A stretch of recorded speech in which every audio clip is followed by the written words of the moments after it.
Indeks harga saham gabungan melemah terdampak dari pelemahan saham emiten perbankan, BUMN, dan bank raksasa. Saham BPTN melemah 9,77% di level Rp1.155 per saham.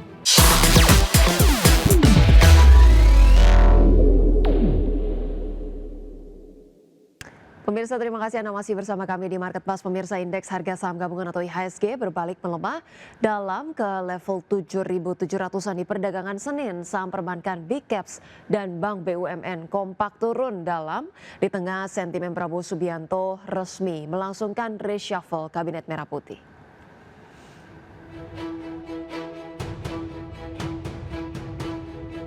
Indeks harga saham gabungan atau IHSG berbalik arah ke zona merah dengan melemah dalam.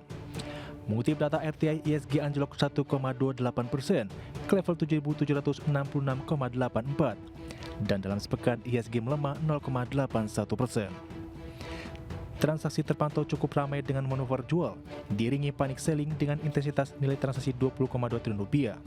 Saham-saham konsumen non-primer melemah paling dalam 2,48%, sektor keuangan tertekan 2,29%, dan sektor infrastruktur koreksi 2,07%.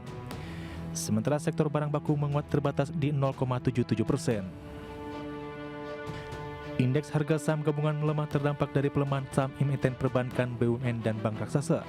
Saham BPTN melemah 9,77% di level Rp1.155 per saham. Saham BRIDS melemah 5,15% di level Rp2.580 per saham. Saham perbankan Big Caps BUMN BBNI melemah 4,35% ke level Rp4.180 per saham. BMRI melemah 4,06% di level Rp4.490 per saham. Dan saham BBRI melemah 2,5% di level Rp3.900 per saham. Sementara sektor barang baku jadi penopang IHSG dengan saham ANM 6,49% di level Rp3.610 per saham. PSAB ditutup menguat 3,5% di level Rp585 per saham. UNTR ditutup menguat 4,34% di level Rp26.450 per saham. Penguatan saham emiten emas ditopang harga komoditas kembali cetak rekor tertinggi intraday dan penutupan. Belamanya IHSG tersengat di tengah Presiden Prabowo Subianto resmi melangsungkan reshuffle Kabinet Merah Putih Prabowo Gibran. 5 menteri diganti termasuk Menteri Keuangan Sri Mulyani.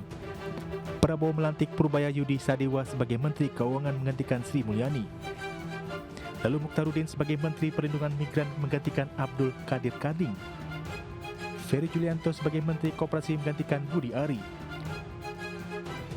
Selain 5 menteri yang direshuffle, Prabowo juga melantik Muhammad Irfan Yusuf sebagai Menteri Haji. Dhanil Anzar Simanjuntak yang sebelumnya menjadi Wakil BP Haji secara bersamaan dilantik sebagai Wakil Menteri Haji. Berbagai sumber untuk ID Action.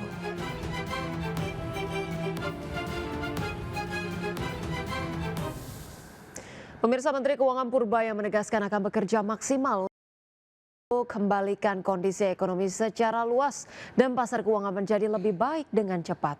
Terkait pelemahan IHSG pasca perombakan kabinet, Purbaya menganggap hanya transisional.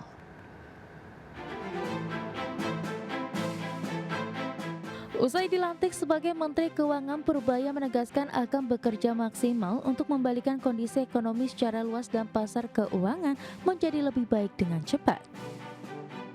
Purbaya menyebut pelemahan IHSG saat dirinya dilantik hanya transisional karena investor belum kenal dirinya dan akan segera berbalik arah dalam waktu dekat.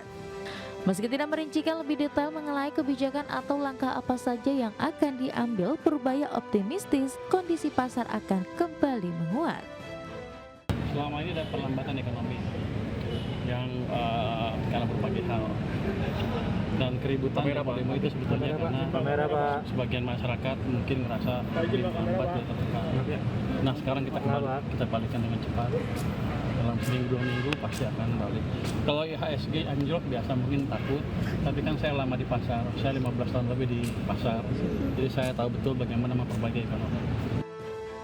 Seperti diketahui, IHSG ditutup di 1,28% atau 100,49 poin ke level 7.766,84. Usai perombakan Kabinet Merah Putih, koreksi tajam ini dipicu aksi jual di sejumlah saham perbankan besar yang menjadi penekan utama indeks.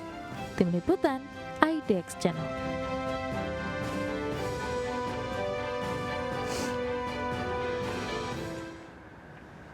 Pemirsa, Perdana Menteri Perancis Francois Bayrou ini telah digulingkan dalam mosi tidak percaya setelah hanya 9 bulan menjabat.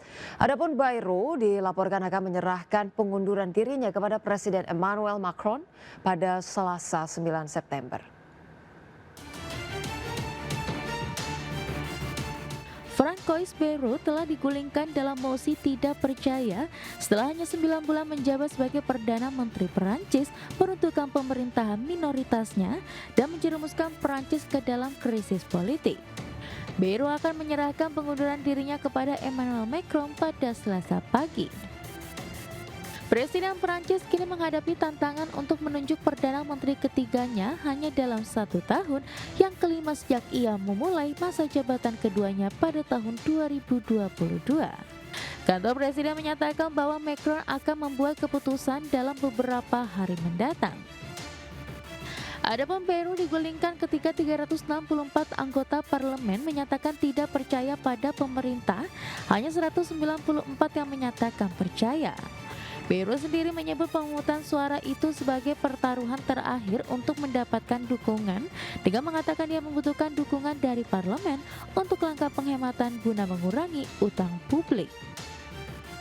Dalam pidato di hadapan parlemen sebelum pemungutan suara, Bayrou mengatakan Perancis berada di bawah ancaman utang yang tak terelakkan dan harus menemukan kompromi terkait anggaran. Ia mengatakan jika tidak ditemukan sedikit pun perlemahan dan konsensus di parlemen yang terpecah, maka tindakan pemerintah pasti akan gagal. Berbagai sumber, IDX Channel.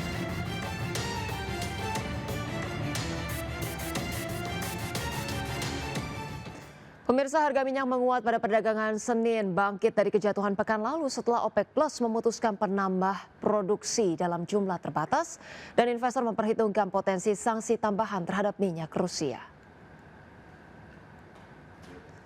Pemirsa, minyak mentah berjangka Brent ditutup naik 0,79% menjadi $66,02 per barrel, sedangkan minyak mentah berjangka West Texas Intermediate meningkat 0,63% menjadi $62,26 per barrel. Pada pekan lalu, pemirsa, harga minyak kehilangan lebih dari 3%, termasuk pelemahan lebih dari 2% pada sesi Jumat, akibat data ketenagakerjaan Amerika yang lemah dan menekan prospek permintaan energi.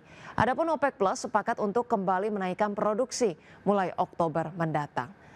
8 anggota aliansi tersebut akan menambah pasokan sebesar 137.000 barrel per hari.